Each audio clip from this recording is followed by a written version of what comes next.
کہ میں آپ کو ایک واقعہ سناتا ہوں. جب ضیاء الحق شہید ہوئے نا، میں ضیاء الحق کے ساتھ تھا.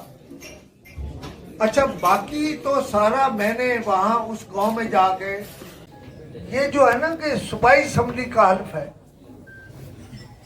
مانگڑ صاحب آپ ذرا خبریں کا ابتدائی دور دیکھیں. ہم وہیں سوتے تھے نا، وہیں اٹھتے تھے، وہیں جاگتے تھے.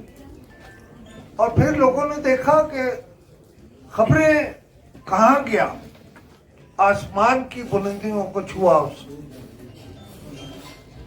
آپ نے تو فکرے کے طور پہ شاید کہا ہے، مجھے پورا یقین ہے کہ اس حال میں جو لوگ بیٹھے ہیں ان میں سے بہت سارے صوبائی اسمبلی کے رکن بنیں گے. اب دوسری بات اسٹیج شکی صاحب کے بارے میں مجھے کہنا ہے. جب میں ادھر سامنے پہنچا نا تو وہ میرے بارے میں کہہ رہے تھے کہ وہ بیمار ہیں، علیل ہیں، آ گئے ہیں. میں نہ بیمار ہوں، تھوڑا سا پیچھے ہو جائے، نہ علیل ہوں. میرا جب دل کرتا ہے میں گھر سے نکلتا ہوں، میں ظاہر کر رہا ہوں. اللہ پاک نے اس شہر میں شاید اخبار نویسوں میں تو مجھے سب سے بڑا گھر دے دیا ہے، لہذا میں اسے انجوائے کرتا ہوں. آپ کی محبت ہے، آپ نے مجھے بلایا، میرے ساتھ میری عزت کی، میرا ساتھ سارا کچھ کیا. یہ جو شاہ نواز کہہ رہا تھا نا، یہ اسلام آباد یونین آف جرنلسٹ اب بھی ضلع کے ریکارڈ میں موجود ہے. آج دفن ہوئی ہے وہ والی اسلام آباد یونین آف جرنلسٹ، اور اس نے جس نے آج جنم لیا ہے، اب انشاءاللہ یہی چلے گی اور یہی بڑھے گی انشاءاللہ. اور شاہ نواز صاحب، آپ نے کہا کہ آپ جھگڑے کے لیے نہیں ہیں. دیکھیے ایک بات سمجھ لیں، یہ جو پریس کلب کی ممبرشپ ہے نا، میرا آپ سے بہت سارا اختلاف ہے اس بات. دیکھیے کلب جس کے ساتھ لگ گیا وہ چائے پینے کے لیے، ایک اور چائے پینے کے لیے. یہ نام میں لایا تھا سی آر شمسی مرحوم کو. میں نے کہا کہ یہاں نیشنل پریس کلب بناؤ، اور کلب سے مراد میں نے وہ امریکہ والا نیشنل پریس کلب دیکھا ہے، اس میں ہر شے ملتی ہے سوائے پلاٹوں کی.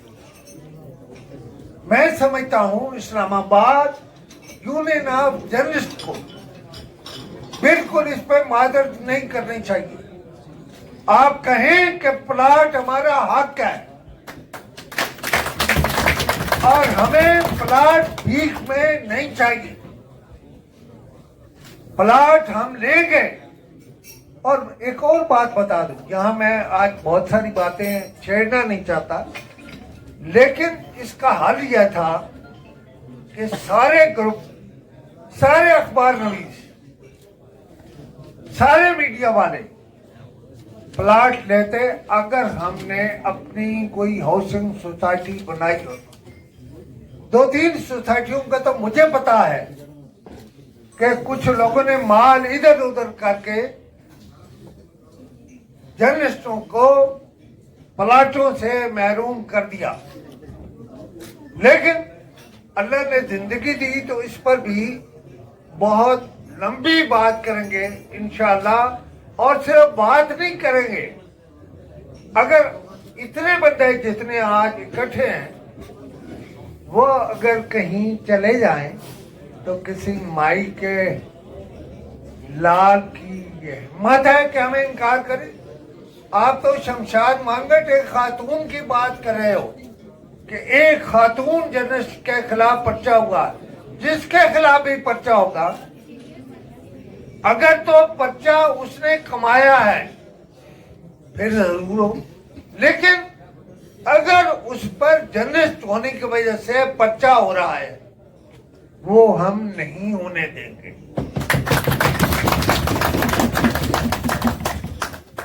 اور ملک صاحب ایک یہاں آپ کے لیگل ایڈوائزر ہیں، وہ کہہ رہے جی یہ مطلب ہم دیکھیں گے اور وہ دیکھیں گے.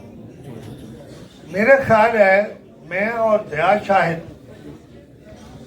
ہمارے کئی کیسوں میں یہ ہوتا تھا کہ سوات میں بھی آواز پڑ رہی ہوتی تھی آخری موقع ہے، پشاور میں بھی آواز پڑ رہی ہوتی تھی آخری موقع ہے، اور وہاں بچرا میں بھی آواز پڑ رہی ہوتی تھی آخری موقع.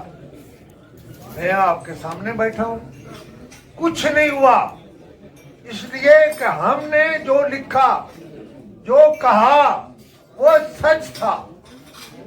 آپ کو بھی میں نے ایک بات کہہ کے جانی ہے، یہ جو ہمارے ہاں رواج ہے نا کہ جس کے خلاف خبر دینی ہے اس کا موقف نہیں دینا، یہ غلط ہے. ہم اس کا موقف ضرور دیں گے، اس کے بعد اسے شوق ہے مقدمے کرنے کارروائی، ہم ان سارے مقدموں کو جو ہے وہ دیکھیں گے.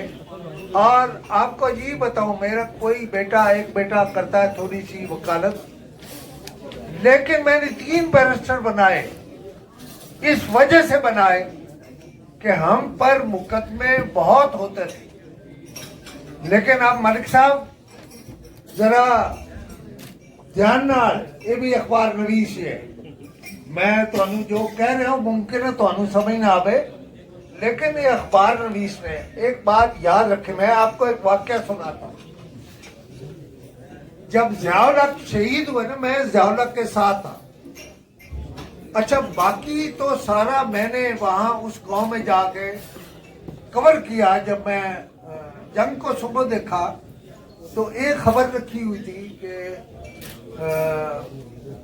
جبڑا دفن ہو گیا، اس کا نام ہی جبڑا چوک بن گیا. میں نے میر شکیل الرحمان صاحب کو فون کیا کہ شکیل صاحب کور تو ہم نے کیا، ہماری ٹیم نے، میری سرپرستی میں، یہ کیسے چھپ گئی؟ انہوں نے کہا ابھی آپ کو اظہر سہیل کا فون آتا ہے.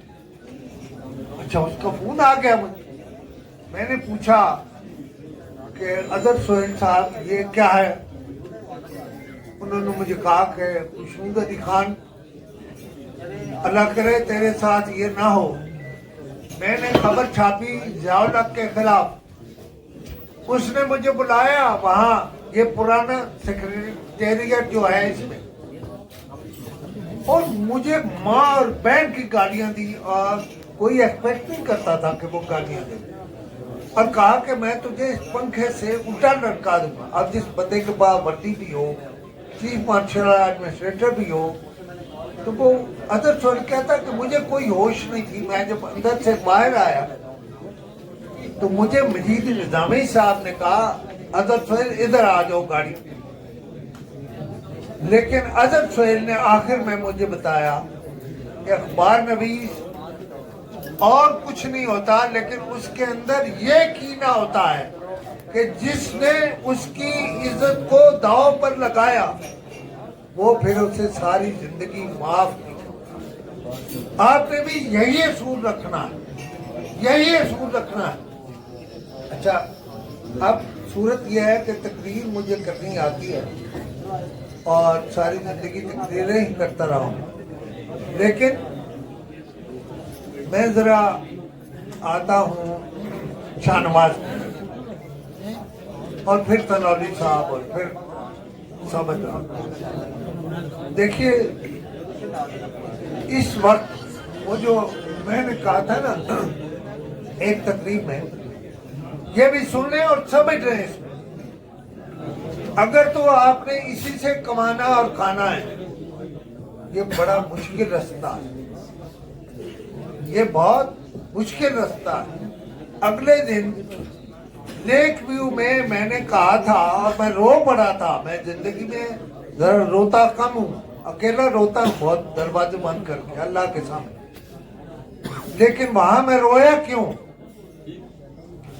میں نے جب یہ سوچا، میں نے وہاں بتایا کہ میں صبح آج کل جب فیس بک کھولتا ہوں تو 2-3 اخبار نویس جا چکے ہوتے، اور اس کی وجہ ان کی بے روزگاری ہے، ان پر کیا جانے والا ظلم ہے۔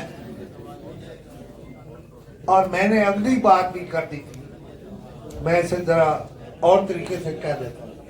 میں نے کہا جب میں یہ سوچتا ہوں کہ وہ اخبار نویس جو بے روزگار ہوگا، وہ جب گھر واپس جاتا ہوگا اور بیوی اس کا چہرہ دیکھتی ہو تو اس سے زیادہ بے بس آدمی کوئی نہیں ہوتا ہو۔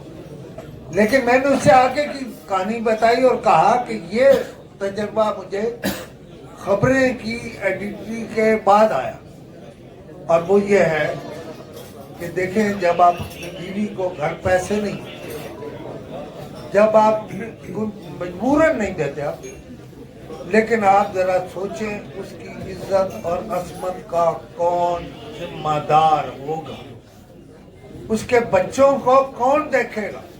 یہاں میں نے کہا تھا کہ حکومت اور وزارت اطلاعات اپنا اصل رول ادا کرے۔